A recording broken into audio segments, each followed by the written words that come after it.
भगवान की पिछले संस्कार तो थे ही इतने अच्छे। रानी जो बनी है को आम लड़की औरत नहीं होती, वह उसके पिछले पुण्य बहुत गजब के होते हैं, अच्छे होते हैं। लेकिन आगे वो पिछली बैटरी जो चार्ज है वो खराब कर रही होती है।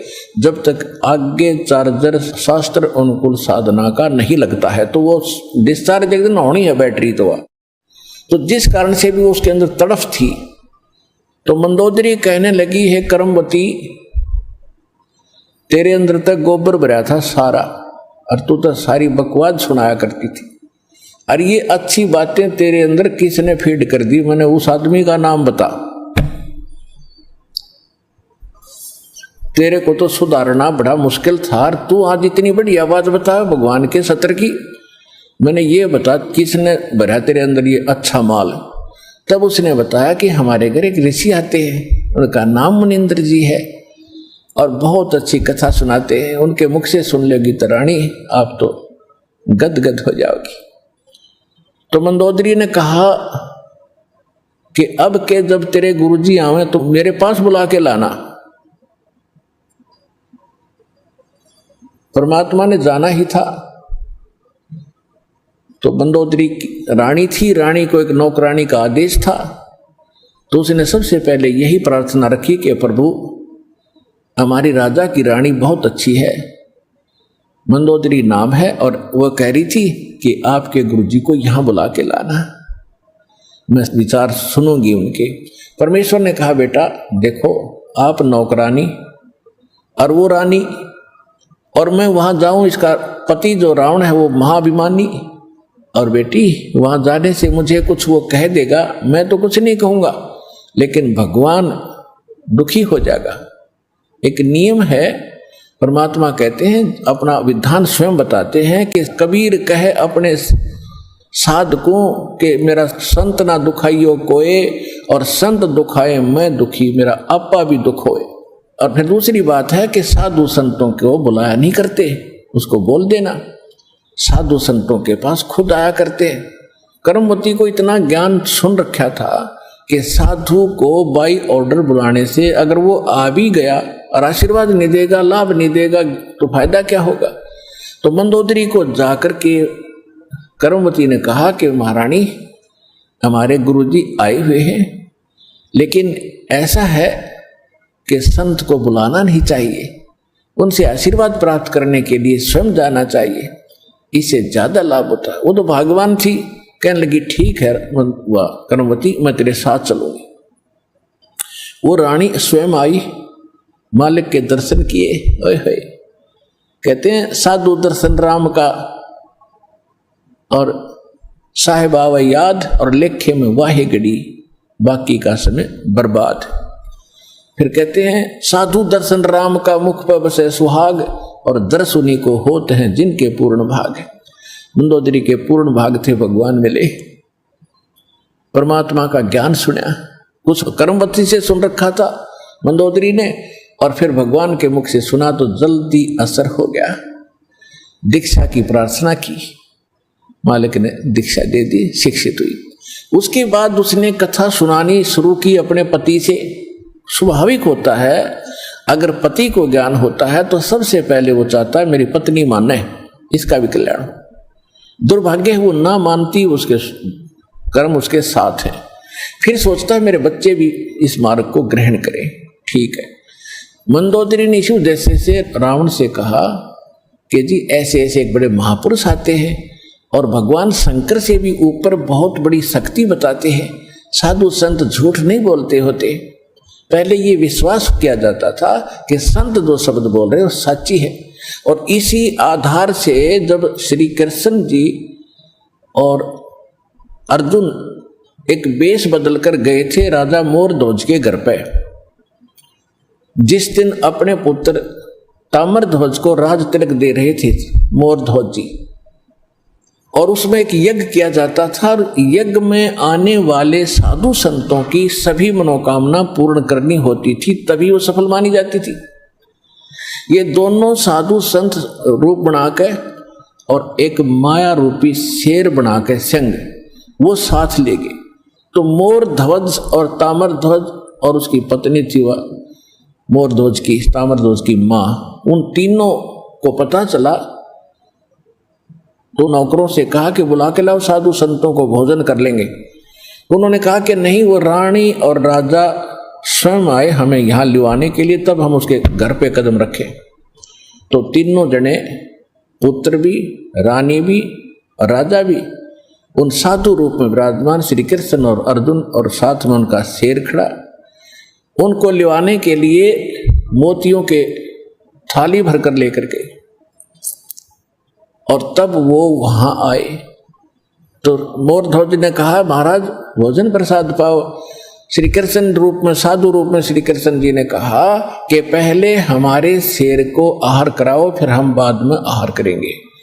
और ये मांस खाएगा लेकिन मनुष्य का खाता है, और मनुष्य के विषय में समझ लो, कोई पल्लेदार पकड़ के मत ले आना, ये तुम्हारे घर के सदस्य का मांस खाएगा। और सुन लो कि जो आज इस शेर सिंह का जो आहार बनेगा और उसकी मृत्यु होगी, वो सीधा स्वर्ग जाएगा। अब उस समय इतना विश्वास किया जाता था कि संत जो कह रहा सत्य, और इस सत्य को मानकर मोरध्वज चाहता है कि आज मेरा दाव लगे। तो कहता, महाराज मेरा नंबर लगा दो, मेरा मांस शेर के लिए काट दो, और आरे से काटना था कि मुझे काट दो, और देखो बच्चा जवान हो गया, इसको राजतिलक कर देता हूं, फिर मैं फ्री हूं, और ये माँ बेटा दोनों अपना राज करेंगे। अब रानी ने सोचा कि राजा ला गया दाव, आज कहते संत कह रहे हैं कि आज जो मर गया स्वर्ग में, ये तो मरना कल भी है, परसों भी है, ये तो जाना ही है, इससे बढ़िया मौत कब होगी।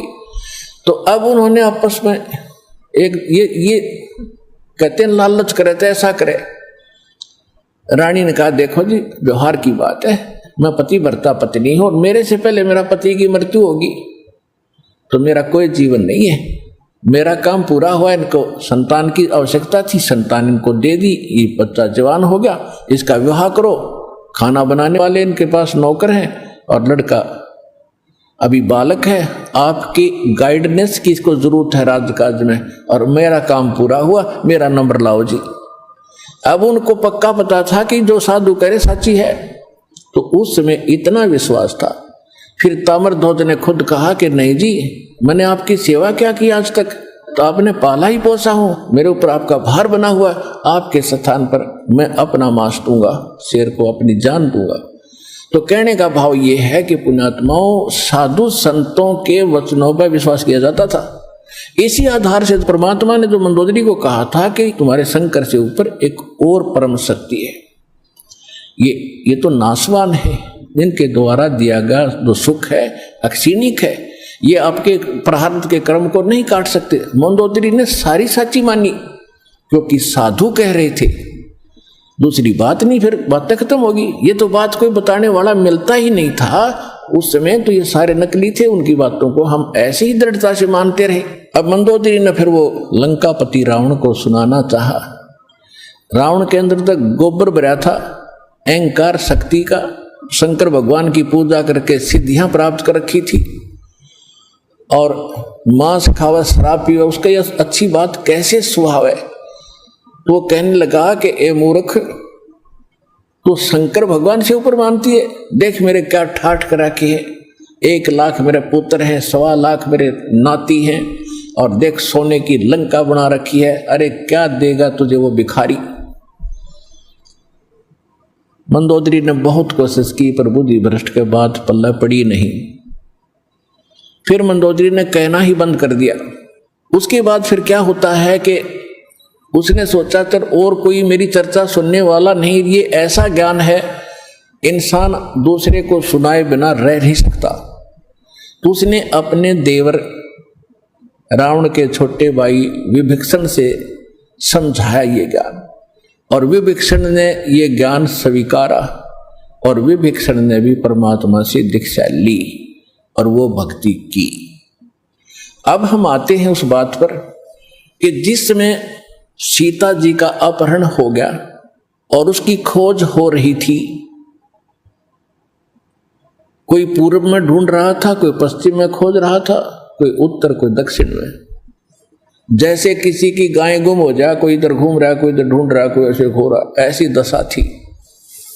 अब यहाँ इस कथाओं से आपको बहुत सा निर्णय मिलेगा, और आपने ये कथा खूब सुन रखी थी पर इनका निष्कर्ष नहीं निकाला था। अब जैसे जड़ी बूटियां रखी हैं और उनकी गुण भी लिख रखे हैं, बड़ी अच्छी हैं, लेकिन उनसे औषधि बनाने वाला जब तक नहीं मिलेगा तो उन जड़ियों से क्या लाभ है, उनके ज्ञान से भी, उनकी कथाओं से भी। आपने ये भी सुना होगा कि जिस समय श्री रामचंद्र जी की सीता उठा ली गई थी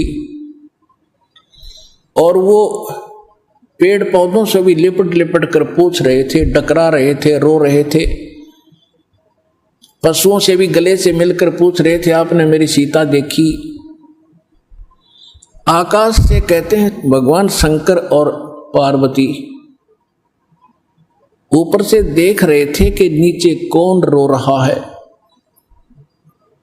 तो भगवान शंकर ने उनको प्रणाम किया ऊपर से ही, क्योंकि ब्रह्मा विष्णु शिव ये तीन भाई हैं। ब्रह्मा जी बड़े हैं, विष्णु जी बीच वाले हैं, शंकर जी सबसे छोटे हैं। और पार्वती जी तो शंकर भगवान को सुप्रीम पावर मानती थी, एक तो पति परमेश्वर, फिर महादेव नाम से जाने जाते थे। तो पार्वती जी ने कहा कि आप महादेव होकर के किसको नमन कर रहे हैं, कि सामने त्रिलोकीनाथ भगवान विष्णु है, नीचे उनकी पत्नी सीता को कोई उठा ले गया है, वो लीला करने आए हुए। अपने बड़े भाई यानी भगवान को, विष्णु भगवान को मैं प्रणाम कर रहा हूं। अब पार्वती जी ने सोचा कि भाई भगवान रोए, ये दोनों बात नहीं हो सकती। यो रामचंद्र दशरथ पुत्र है, ये रो रहा है, भटक रहा है, इसको आप परमात्मा कह रहे हो। भगवान शंकर बोले पार्वती आप नहीं जानते, ये सचमुच ऐसा ही है, इनको अब नहीं कोई पहचान पा रहा है। तो पार्वती ने कहा कि मैं परीक्षा लूंगी और सीता रूप बना कर जाऊंगी, यदि ये मुझे पहचान लेगा तो मैं मान लूंगी वो भगवान है, और नहीं तो मैं कतई नहीं मानू। तो भगवान शंकर ने कहा कि यह गलती मत करना, यदि तूने सीता रूप बना लिया तो तू मेरे काम से गई, तू मेरे बड़े भाई की पत्नी का रूप बनाओगी तो मेरे लिए पत्नी रूप में स्वीकार्य नहीं रहेगी, तो मां के तुल हो जाएगी। उस समय तो पार्वती ने कहा कि ठीक है, नहीं मैं नहीं जाऊंगी जी। अब शिव जी गए सैर सपट्टे को, और आदत है ये, इस मन का स्वभाव है कि क्या पता चलता, अभी 2 मिनट में परीक्षा लेकर आती हूं। सीता रूप बनाया, रामचंद्र जी के सामने खड़ी होगी, जिधर से रास्ते में खोजता हुआ जा रहा था। रामचंद्र जी ने कहा कि हे दक्ष पुत्री माया, हे राजा दक्ष की बेटी, आप भगवान शंकर को कहां छोड़ आई, अकेली कैसे वन में? तो शर्मिंदा हुई और कहा कि सचमुच शंकर भगवान जी आपको ठीक ही प्रणाम कर रहे थे, नमन कर रहे थे, आप तो सचमुच भगवान हैं। अपने आत्मा यहां देखना एक पॉइंट सोचने का है। श्रीमद् भगवद गीता अध्याय नंबर 7 के श्लोक नंबर 6, 7, 8 में स्पष्ट किया है कि ये काल बोलता है गीता को, जो ब्रह्मा विष्णु में इसका पिता है। ये कहता है कि अर्जुन, बुद्धिमानों की बुद्धि और बलवानों का बल मेरे हाथ में है, जब चाहे स्विच ऑन कर दूं इनकी बुद्धि का, और जब चाहे ऑफ कर दूं। जैसे महाभारत के अंदर अर्जुन को ताकत दे दी और लाखों लोगों का नाश कर दिया उस काल से प्राप्त शक्ति से, और फिर वही अर्जुन जब श्री कृष्ण जी का निधन हो गया था, हत्या हो गई थी, और सारे यादव आपस में लड़ मरे थे, उनकी पत्नियों को लेकर आ रहा था, रास्ते में जंगली लोगों ने, भीलों ने अर्जुन को पीटा, लूटा, और वही धनुष जिसे महाभारत का युद्ध जीता था वो साथ लिए रहता था उसको, और उस दिन उसके हाथ नहीं उठे, खड़ा खड़ा कांपा वो। जब सारा काम हो लिया, वो भील भ्याल पीट कर लूट कर कुछ औरतों को भी ले गए और चले गए, तब अर्जुन कोस रहा श्री कृष्ण जी को कि श्री कृष्ण बड़ा धोखेबाज था, इसने हमारे साथ बड़ा धोखा किया है, पहले तो मुझे शक्ति दे दी और ना जाने कितने जीवों का नाश करा मैंने, और आज मैं खड़ा खड़ा पिट रहा हूं, वही अर्जुन हूं और वही गांडीव धनुष है मेरे पास, आज ये मेरे से प्रतिज्ञा भी नहीं चढ़ाई जा रही इसकी। तो परमात्मा ने बताया कि ना श्री कृष्ण धोखेबाज था, ये सारे इस काल के अधीन हैं, इसके रिमोट से चलते हैं। तो उसी ने काल ने जब विनाश कराना था महाभारत का, तो अर्जुन को ताकत दे दी और फिर वापस ले ली, उसने अपना काम करा दिया जो करना था नाश। अब अर्जुन कितना पिट्टो। इसी प्रकार ये कहता है बुद्धिमानों की बुद्धि मेरे पास है। अब जब श्री रामचंद्र जी की खुद पत्नी गुम थी, उसका तो पता नहीं उसने कौन उठा लेगा, ढूंढते फिर जैसे गायें गुम हो जाया करे। हर वह पार्वती पहचान दी, तू तो पार्वती है, सीता नहीं है। तो वहां उसकी ऑन कर दी और फिर ऑफ कर दी, खा धक्के। अब क्या होता है, अब हनुमान जी ने छलांग लगाई, एक सिद्धि है जो आकाश में उड़ जाने की प्राप्त हो जाती है। आकाश मार्ग से जाके वो लंका में प्रवेश हुआ हनुमान जी। उनको कुछ आभास हो गया था, किसी जटायु नाम के एक पक्षी ने बता दिया था कि लंका का राजा रावण उठा कर ले गया, इसलिए वहां जाने की और किसी में हिम्मत नहीं थी। सूरवीर बलवान थे, हनुमान जी ने कहा कि मैं जाऊंगा तो कुछ ऐसी निशानी दो मुझे ताकि मुझे पहचान सके कि मैं ऐरा गहरा व्यक्ति नहीं हूं, मुझ पर विश्वास करे माता।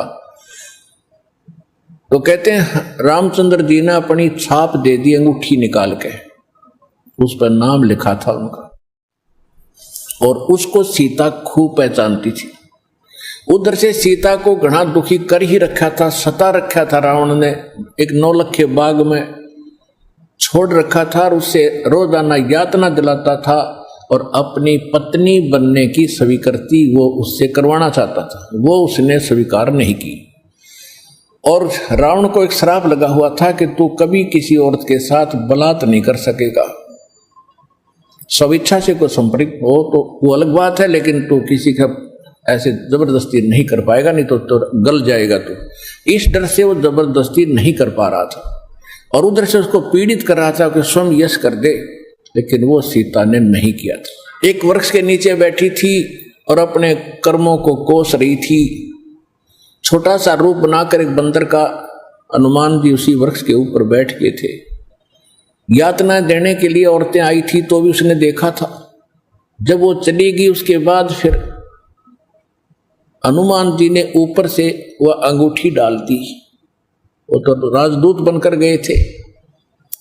जब अंगूठी देखी सीता ने तो आपने कथाएं खूब सुन रखी हैं, ज्यादा ना सुनाऊंगा। तो उसने सोचा कि ये बंदर अंगूठी उठाकर लाया तो मेरे पति की मृत्यु होगी। तो उसने पूछा, तो फिर वो नीचे आया, अपना थोड़ा ठीक सा रूप बना के खड़े हो गए और कहा, माता मैं ऐसे ऐसे रामचंद्र जी ने भेजा हूं और ये कहानी है। अब कहने का भाव ये है कि वो जो कुछ भी उसने उद्मस्ता रहा हो तो आपने पता ही है, हनुमान जी ने नौलखा बाग भी उजाड़ दिया उसका और सारा कुछ कर दिया। क्योंकि आज कथा का विषय कुछ अन्य है, इसलिए यहाँ लंबा प्रकरण नहीं करूँगा। तो उसमें हनुमान जी ने कहा कि माता मुझे भूख लगी है। तो उसने कहा इस बाग के किसी वृक्ष के फल को तोड़ के मत खाना भाई, नहीं तो मेरी पिटाई होगी। मेरे को आदेश है कोई फल गिर जाए तो खाना, तो टूटा हुआ अपने आप तोड़ के नहीं खाएगी। तो हनुमान जी का उठा गुस्सा, उसको गुस्सा हुआ। उसने कहा ठीक है, पहले तो सारे तोड़ तोड़ कर फल खाए, फिर वह पेड़ पड़ पड़ कर समुद्र में फेंक दिए। उनको पता चला तो युद्ध हुआ, अपने पता ही है काफी, फिर लंका लुंका भी फूक फाक थोड़ी बहुत जड़ाका आ गया। और उस समय क्या कहा कि माता जी तो आप मुझे कोई ऐसी निशानी दो जिस निशानी को मैं श्री राम को दिखाऊं और वो विश्वास कर सके हाँ सीता जी की है, खोज पक्की होगी। क्योंकि इतना समुद्र को पार करके आना है, वैसे नहीं आएंगे वो। तो सीता ने अपना एक कंगन निकाल के दे दिया, कंगन हाथ में जो पैर रखा था सोने का, और कहा भाई इस चूड़ी को दिखा देना, वो खूब समझ जाएंगे। अब वो कंगन लेकर हनुमान जी ने फिर छलांग लगाई। उस दिन वो ऐसे स्थान पर आके उतरा जहां पर एक ऋषि की कुटिया थी। वो ऋषि कौन थे? मुनिंद्र ऋषि स्वयं परमेश्वर थे।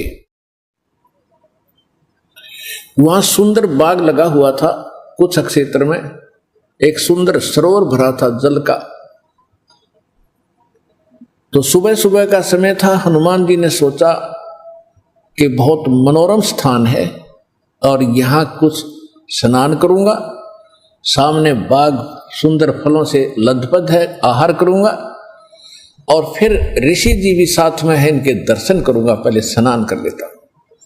अब जो कंगन वो ले आया था उसको रख दिया पत्थर पे और स्नान करने के लिए प्रवेश किया सरोवर में। अब उन्होंने जो ही स्नान करने की चेष्टा की, लेकिन एक दृष्टि थी ऐसी कंगन पे कि जय ये कंगन गुम हो गया, कोई जानवर पक्षी उठा ले गया तो मेरी सारी मेहनत व्यर्थ जाएगी, सब परिश्रम व्यर्थ होगा। इसलिए नहा रहा था पर नजर था जैसे सर्प का मणि के ऊपर रहती है ओस चाटते समय, तो इसी प्रकार नहा रहा था, दृष्टि कंगन पे। इतने में एक बंदर आया, दौड़ा दौड़ा और कंगन उठाकर भाग लिया। आगे आगे बंदर, पीछे पीछे हनुमान। उस ऋषि के आश्रम में बंदर प्रवेश कर गया। बाहर आंगन में एक घड़ा रखा था, अच्छा बड़ा घड़ा। बंदर दौड़ता दौड़ता घड़े में कंगन डालकर आगे भाग गया। अब सुखी सांस ली कि कोई बात नहीं, ये समुद्र में डाल देता तो बातें बिगड़ जाती, घड़े में डाल दिया। फिर धीरे धीरे चले हनुमान जी। पहले घड़े में देखा उसने, ऋषि को तो पीछे प्रणाम करना था, तो घड़े में क्या देखा कि घड़े के अंदर ऐसे ऐसे कंगन हजारों की संख्या में पड़े, सेम टू सेम।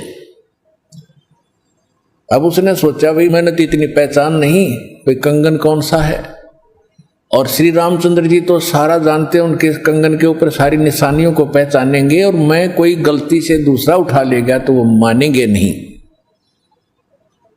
इसलिए वो ऋषि जी के चरणों में प्रणाम किया। परमात्मा ने मुनिंद्र रूप में बैठे थे, पूछा कि पहलवान कैसे आए। हनुमान जी ने कहा कि ऋषि जी आप कौन सी दुनिया में रहते हो। मुनिंद्र जी ने कहा क्या बात है, मैं तो इसी पृथ्वी धरातल पर ही तो रहता हूं।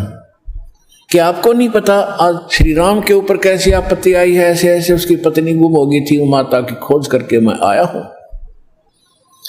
तो परमात्मा ने पूछा कि भाई कौन से राम की बात कर रहा तू। वो कहता है अच्छा कमाल करते हो ऋषि जी, आपको यही नहीं पता राम कौन है। परमात्मा ने कहा बताओ तो श्री के दशरथ पुत्र श्री रामचंद्र जी, उनका वनवास हुआ था, ऐसे ऐसे सीता उठा ली थी और आज मैं खोज करके आऊं ऋषि जी। परमात्मा बोले कि ऐसे ऐसे 30 करोड़ राम हो लिए तेरे, और तेरे जैसे हनुमान यही लीला करते रहे। तो हनुमान जी ने सोचा कि ऋषि के साथ ज्यादा बहस करना उचित नहीं और अपना काम करूं और चलूं। कहने लगे ऋषि जी और बात छोड़ो आप, कि मेरे सामने एक समस्या आ गई है कि ऐसे ऐसे मैं कंगन लाया था माता के हाथ का, और वो कंगन मैं स्नान कर रहा था, एक बंदर ने उठा के आपके घड़े में डाल दिया। तो परमात्मा बोले ले जा कंगन भाई, जा फिर अपना कर काम, जाओ हनुमान जी ले जाओ कंगन, निकाल ले जाओ, करो जो तूने करना। कहने लगे जी समस्या ये है कि इसमें और भी बहुत से कंगन पड़े हैं और इन कंगनों में पहचान नहीं कर पा रहा हूं मैं, मेरा वो भगवान सीता जी वाला कौन सा है। परमात्मा बोले रे भले आदमी तू लाने वाला और तुझे पता नहीं तो मैं क्या बताऊं, फिर खोज ले कौन सा है तेरा। तो चिंतित हो गया कि भगवान दया करो। परमात्मा बोले कि जौन सा चाहे वो उठा ले जा और सेम टू सेम पाओगे, इसमें कोई दिक्कत नहीं। कैसे कैसे फिर ये कंगन आए कहां से आपके पास, कि अब सुन मैं कथा सुनाऊंगा तेरे को। जैसे ये रामचंद्र जो आत्मा है ये विष्णु जी की आत्मा है, ऐसे ऐसे न जाने कितनी बार धक्के खा लिए इसने, कितनी बार जन्म लिया, कितनी बार मर लिया।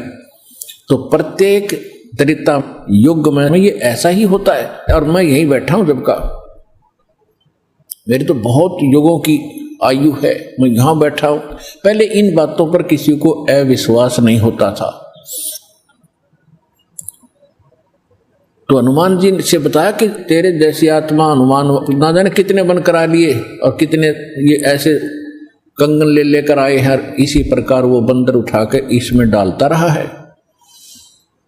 तो हनुमान जी ने पूछा कि हे ऋषिवर, मान लिया आपकी बात, जो कंगन लेकर हनुमान आता होगा वो कंगन तो लेकर भी जाता होगा, कहाँ लेकर जाता है? इस घड़े में मेरी आशीर्वाद से ऐसी पावर है कि डुप्लीकेट कॉपी तुरंत बना देता, एज इट इज, 1 के 2 कर देता है। और नहीं विश्वास है तो ले ये कटोरा उठा के कोई दिया, ले इसमें डाल के देख ले। हनुमान जी ने कटोरी उठा कर उसमें डाली, तुरंत 2 होगी, 1 जैसी। अब वो दोनों को देख रहा कि सचमुच ठीक है। तब हनुमान जी को कुछ विश्वास हुआ कि संत नहीं, ये कोई और ही महापुरुष हैं, बड़े सिद्धि युक्त हैं और सारी कथा को सही जानने वाले हैं। लेकिन कहा महाराज मैं आपकी बात से सहमत हूं, होगा कोई और भगवान, पर अब मुझे समय नहीं आपकी सारी बात सुनने का, क्योंकि मैं परमार्थ के काम में लगा हूं। परमात्मा बोले भाई ठीक है, ले जाए, कोई कंगन निकाल ले जाए बेटा, सारे एक जैसे मिलेंगे।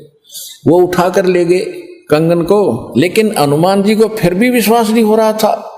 जब श्री रामचंद्र जी को दिखा दिया और रामचंद्र जी ने ओके कर दिया, जब हनुमान जी को संतोष हुआ कि 3100 की 100 बात हो, वो उधर से वो ऋषि की घटना भी नहीं भूल पा रहा था, उधर से फिर युद्ध भी शुरू होना था।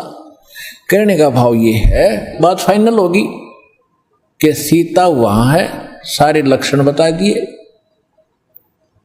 और वो कंगन को देखकर रामचंद्र जी को विश्वास हुआ।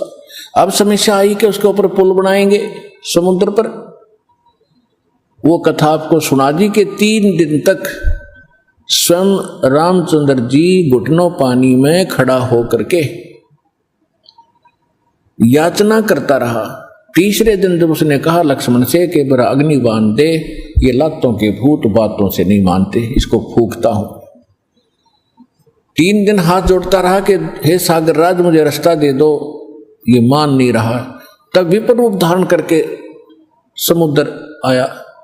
उसने कहा कि भगवान ऐसा ना करो, इसमें ना जाने कितने जीव जंतु हैं, सब नष्ट हो जाएंगे, आपको पाप लगेगा, और ये जल सारा समाप्त होगा तो ये गड्ढा बन जाएगा 1000 किलोमीटर गहरा, आप फिर भी नहीं जा सकते। कि हे रामचंद्र जी ऐसा काम करो, सर्प भी मर जाए लाठी ना टूटे। तो वो कारण जानना चाहा तो समुद्र ने बताया कि आपकी सेना में ये नल नील नाम के 2 ऐसे भक्त हैं जिनको इनके गुरुदेव का आशीर्वाद है कि इनके हाथों से पत्थर भी तैर जाते मेरे ऊपर, और कोई चीज यहां पर फ्लोट नहीं कर सकेगी। अपने आत्माओं यहां मान बढ़ाई खत्म करती है। और जितने भी वहां आसपास ऋषि महर्षि भगत लोग थे, वो विष्णु पुजारी होते ही थे उस टाइम। तो सब ने पता चला कि विष्णु के अवतार श्री राम आए हैं, श्री राम की पत्नी उठा ली गई है, पता चल गया है वो रावण के यहाँ है, उसके ऊपर चढ़ाई करेंगे, लड़ाई करेंगे। वो मान नहीं रहा। तो नल और नील ये भगत सारे पहुंच गए सेना में, क्योंकि भगत तो हेल्प करें, दुखी ऐसा है कि, तो वो भी सेना में खड़ा पाया आगे दोनों। तो उनको बुलाया गया। रामचंद्र जी ने कहा भी नल नील कौन है, वो आगे आए। अब पुण्यात्माओं यहां मार खाता है इंसान, और परमात्मा इस प्रकार की जो हम गलतियां करते हैं, अपना भक्ति नाश करते हैं, उसके लिए सतर्क करते हैं। यहां पर क्या किया, नल और नील के मन में अभिमान आ गया, अहंकार आ गया कि आज हनुमान भी फेल, रामचंद्र भी फेल, क्योंकि पत्थर नहीं तर रहे, समुद्र पुल नहीं बन रहा। हमारे पास ऐसी शक्ति है कि पत्थर रखेंगे तैर जाएंगे, आज हमारी वाह वाह हो जाएगी। अंगद भी फेल, सुग्रीव भी फेल, जामवान भी फेल। ये फेल का चक्कर मारा जीव ने। तो उस दिन वो आए ना, मालिक याद किया। रामचंद्र जी ने पूछा कि तुम्हारे पास कोई ऐसी शक्ति है पत्थर तैर जाते? हाँ जी है, कि ट्राई करके दिखाओ। उठाया, पत्थर रखा, क्यों अभिमान था कि कर देंगे काम, वो डूब गया। दूसरा फिर रखा, वो भी डूब गया। तीसरा फिर रखा, वो भी डूब गया। अब रामचंद्र जी समुद्र की तरफ देख रहे हैं, विपर रूप में खड़े थे, ब्राह्मण रूप में, और ये कहना चाह रहे हो कि तू झूठ बोलता था, इनके पास कोई पावर नहीं। तभी समुद्र ने कहा, विपर रूप में खड़े समुद्र ने, क्योंकि ये देवता होते हैं, ये जल जो है ये देवता नहीं है, जल का कंट्रोलर एक देवता है, उसको वरुण कहते हैं। वो आकर खड़ा हो गया। तो वो कह रहा था कि हे नल नील, आज आपने गलती की भाई, आज तुमने अपना गुरु तो याद किए ही नहीं, तुमने तो नाश कर दिया बात का, करो याद उस मालिक को। तब उनको भी याद आया कि हाँ बोल गलती बन गई आज तक। तो यहां परमात्मा बताते हैं, जैसे माता गर्भ को रख यत्न बनाए, ठेस लगे तो छन होवे तेरी ऐसे भक्ति नसावे। जैसे किसी बहन बेटी को गर्भ रहा हो तो उसकी कितनी केयर टेक करती है वह, उस लाल को सफल करने के लिए कि मेरा गर्भ पूरा हो और बच्चे का मुंह देखूं मैं। तो वो कैसे चिंतित रहती है, चलते समय भी कहीं ऊंचे नीचे पर पैर ना रखा जा, भगवान मेरा बालक गर्भ खराब ना हो जा। रात को सोती है, करवट लेती है, तब भी एकदम उठ के उधड़क जाती है, कहीं बच्चे पर दाब ना आ गई हो, मेरा गर्भ ना खराब हो जाए। तो कहते हैं जैसे माता गर्भ को और रख यतन बनाए और ठेस लगे तो छन हो जाता है, तेरी ऐसे भक्ति नसावे। तो इस भक्ति रूपी गर्भ जो आज आपकी आत्मा में परमात्मा के सच्चे शब्द से पल रहा है, इसको इतना संयम से, इतना देखभाल से, यानी सावधानी से इसको परिपक्व करना पड़ेगा। जैसे माता गर्भ को रख यतन बना और ठेस लगे तो छन हो, तेरी ऐसे भक्ति नसावे। तो छोटी मोटी हम गलती कर देते हैं लापरवाही में, क्योंकि हमने इस लाल की कीमत का नहीं पता, जो आज हमारी आत्मा में सत भक्ति रूपी जो मालिक का मंत्र से गर्भ रह रहा है, यानी आत्मा प्रफुल्लित हो रही है, जो भक्ति रूपी जो लाल हमारे अंदर बन रहा है, इसको ऐसे संभाल के रखना है, ना अभिमान करना है, कोई मर्यादा भंग नहीं करनी है, नहीं तो फिर नुकसान हो जाएगा, आपकी भक्ति नष्ट हो जाएगी। अब उन्होंने परमात्मा को याद किया, रे नल नील यतन करे हार, तब सतगुरु से करी पुकार। रे नल नील यतन करे हार, तब सतगुरु से करी पुकार। जा सतरे खोल की अपार सिंधु पे सला तराने वाले, जा सतरे खोल की अपार सिंधु पे शिला तिराने वाले। धन धन सतगुरु सत कबीर भगत की पीड़ मिटाने वाले। धन धन सतगुरु सत कबीर भगत की वो पीड़ मिटाने वाले। नल नील ने जब याचना की हृदय से, ए भगवान गलती बन गई, आपके हाथ में इज्जत है हमारी, तो उसी समय परमात्मा वहां प्रकट हो गए। थोड़ी सी दूरी पर सब ने देखा कि वो कौन आ रहा सामने। नल नील ने भी देखा, ये तो मेरे गुरुजी आगे हमारी पुकार सुन ली इन्होंने। जब मुनिंदर जी निकट आए, सभी ने दंडवत प्रणाम किया, श्री राम ने, हनुमान ने, सब ने। हनुमान जी ने देख लिया, बाबा जी तो वही है भाई, ये तो बिल्कुल सही, ये तो शक्तिशाली ऋषि हैं। लेकिन उस समय और वार्ता करने का समय नहीं था, जो समस्या थी वह उनके सामने अड़ी हुई थी।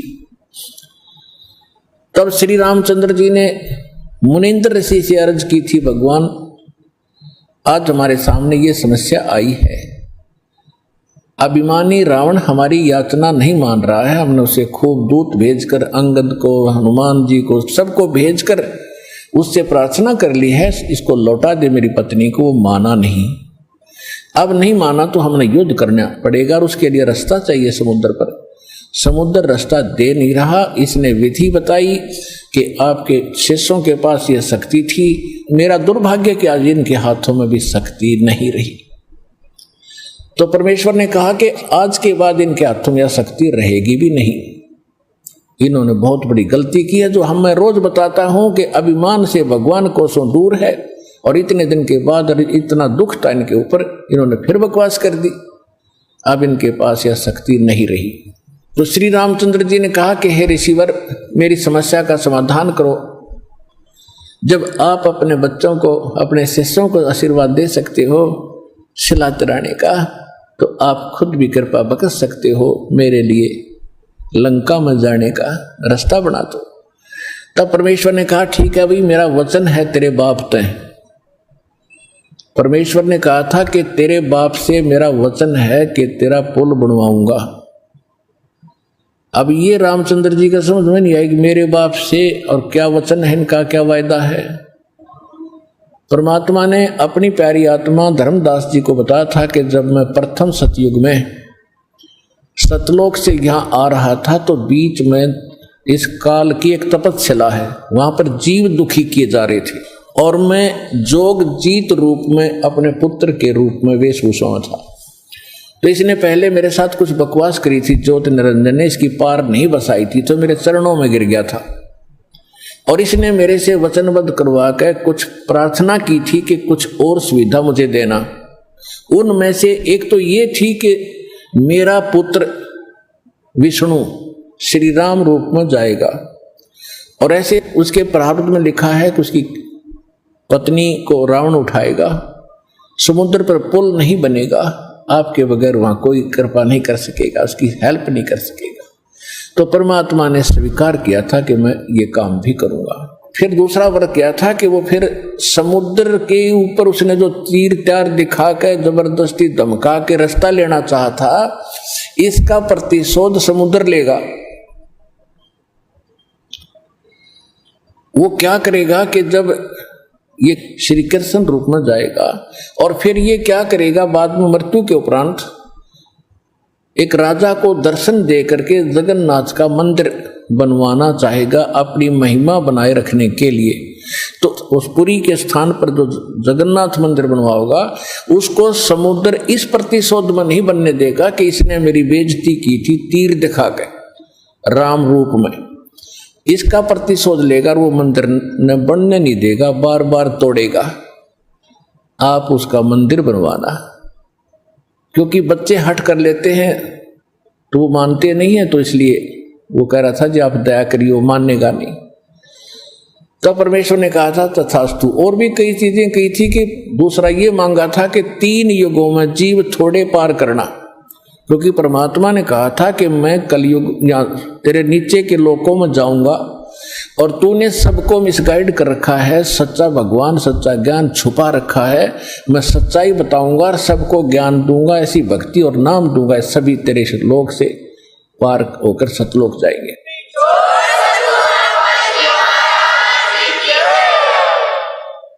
तो इस बात से वो बहुत दुखी हो गया कि तो मेरा नाश करेगा, मेरे बाग को उजाड़ेगा, क्योंकि काल ने हमारे को मिसगाइड करके धोखा करके मूर्ख बना के विवश करके और इस कच्ची बेड़ियों से बांध रखा है। ये शरीर दे दिया, इसमें हाड़ चाम मांस सारा थूक टट्टी पेशाब सारा भरा पड़ा है और हमने इतना प्यारा लगा है ये छूट नहीं जा। परमात्मा कहते इतना बढ़िया शरीर दूंगा, वहां जाकर ना नाड़ी होगी ना नस होगी ना कोई बीमारी ना हारी ना कोई बीपी हाई ना लो होगा। तो वो हमने पता ही नहीं था कोई ऐसा भी स्थान है जहां ऐसा सुख है।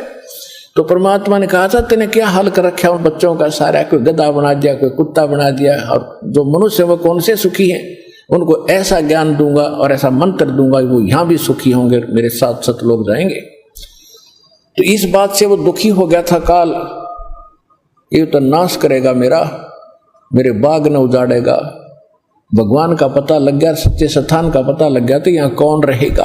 तो तब उसने चरणों में गिर के रा करके कबीर भगवान से याचना की थी कि 3 युगों में जीव थोड़े ले जाना और चौथे युग में आप कितने ले जाना। और फिर ये पुल बनवाने का, जगन्नाथ के मंदिर को बनवाने का ये भी प्रॉमिस करवाया था। जब उसने सारा परमात्मा ने प्रतिज्ञा कर ली थी तो फिर ये खलनायक है, ये विलियन है, धोखेबाज और ठग है, इसने तुरंत अपना आंखें बदल ली और कहा जाओ जोग जीत संसारा, जीव न माने कहा तुम्हारा। कहते हैं 12 पंथ करूं मैं साजा, नाम तुम्हारा ले करूं आवाजा, और 12 पंथ नाम जो ले ही वो मेरे मुख में आन समोही।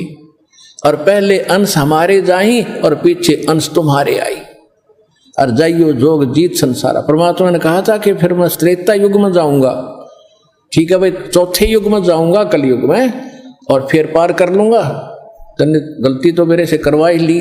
वैसे मालिक ने गलती नहीं की, दाता को पता था कि सतयुग त्रेता द्वापर में ये दुखी नहीं होंगे, और जब तक जीव दुखी नहीं होगा इतना भगवान नहीं पहचान सकता।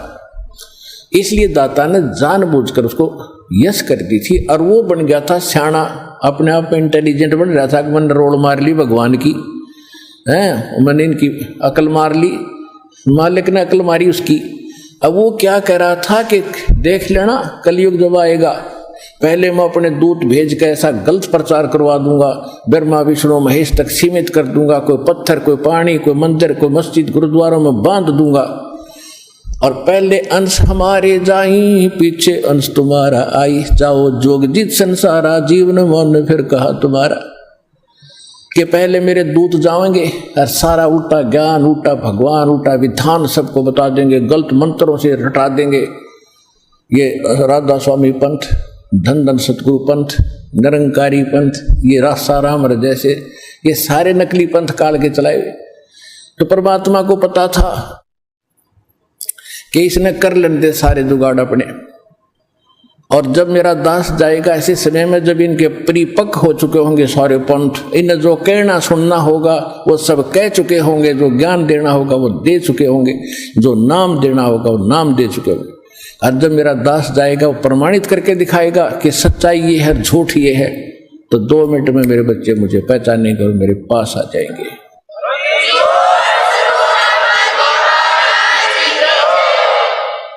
परमेश्वर ने कहा था कि चौथा युग जब कलयुग आई तब हम अपना अंश पठाई, और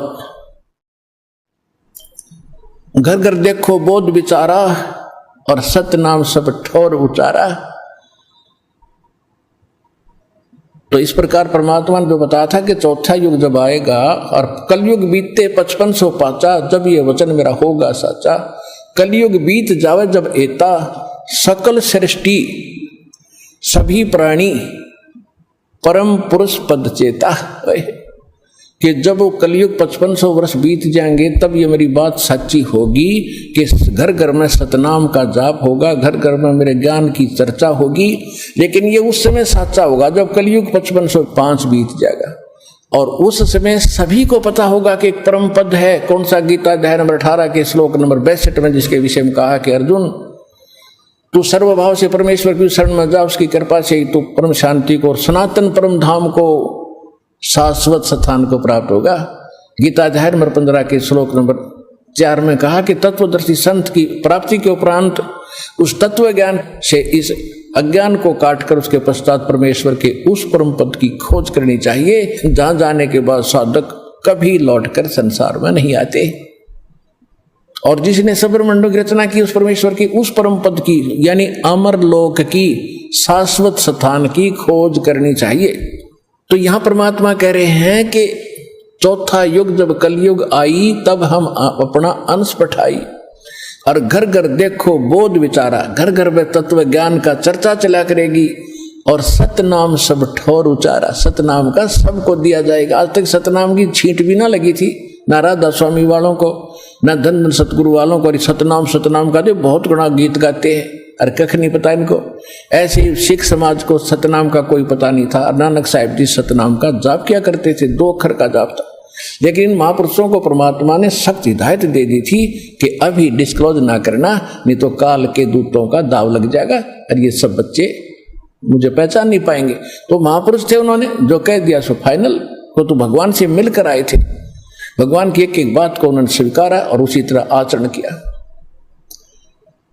तो अब परमात्मा ने कहा कि जो 5505 वर्ष बीत जाएगा कलयुग, उसके बाद सबके मुंह पर सतनाम का जाप होगा। आप देख रहे हो, धन धन हो गए आप।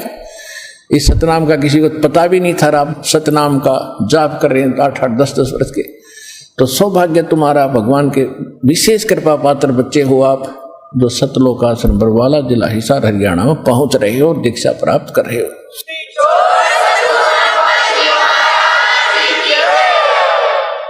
अब प्रसंग आया है कि परमेश्वर ने कहा था कि मैंने तेरे बाप से वचन कर रखा है, इसलिए मैंने आना पड़ा और ये पुल बनवाऊंगा मैं। अब रामचंद्र का बात समझ नहीं आया, मेरे पिता से कैसे वचन हुए होंगे। सोचा कभी बात होगी इनकी, पिताजी के पास साधु संत आते ही रहे थे। तो परमेश्वर एक सोटी ले रहे थे हाथ में डंडा, और परमात्मा ने कहा कि आ जाओ मेरे साथ साथ, इस पहाड़ के चारों तरफ एक चक्कर लगाता हूं। निशान लगा दी रेखा कि एक बहुत बड़ा पहाड़ था, उसके चारों तरफ का एक लाइन खींचा है रेखा। परमात्मा एक रेखा खींच दी डंडी से कि इसके बीच बीच के पत्थर मैंने हल्के कर दिए, फ्लोटिंग कर दिए, और इनको उठाओ और फोड़ो, त्रासो और पुल बनाओ। नल और नील को फिर भी सेवा दे दी कि ये राज मिस्त्री रहे हैं और इनको पत्थर तराश के सेट करना आता, इसकी मदद लेना, और नल नील सहायता करना इस परोपकार में। तो नल नील ने वो राज का काम कराया था उनमें, उनको तराश तरुश के एक दूसरे में फंसा दिया ताकि वो अड़े रहे। लेकिन आशीर्वाद कबीर भगवान मुनिंद्र जी का था, जिससे पत्थर तरे थे और लंका पर चढ़ाई करने के लिए समुद्र पर पुल बना था। धन धन सत्य गुरु सत्य कबीर भगत की पीड़ मिटाने वाले। धन धन सत्य गुरु सत्य कबीर भगत की पीड़ मिटाने वाले, भक्त की पीड़ मिटाने वाले, भक्त की पीड़ मिटाने वाले। धन धन सत्य गुरु सत्य कबीर भगत की पीड़ मिटाने वाले। रहे नल नील यतन कर हार, तब सतगुरु से करी पुकार। रहे नल नील यतन कर हार, तब सतगुरु से करी पुकार। जा सत रेखा लिखी अपार सिंधु पे, सिला तिराने वाले। जा सत रेखा लिखी अपार सिंधु पे, सिला तिराने वाले। धन धन सतगुरु सत कबीर भगत की पीर मिटाने वाले। डसी सर्प ने जब जा पुकारी, इंद्रमती अकुलाए। डसी सर्प ने जब जा पुकारी, इंद्रमती अकुलाए। आपने तुरंत करी सहाय बेरूली, मंत्र सुनाने वाले। आपने तुरंत करी सहाय बेरूली, मंत्र सुनाने वाले। धन धन सतगुरु सत्य कबीर भगत की पीड़ मिटाने वाले।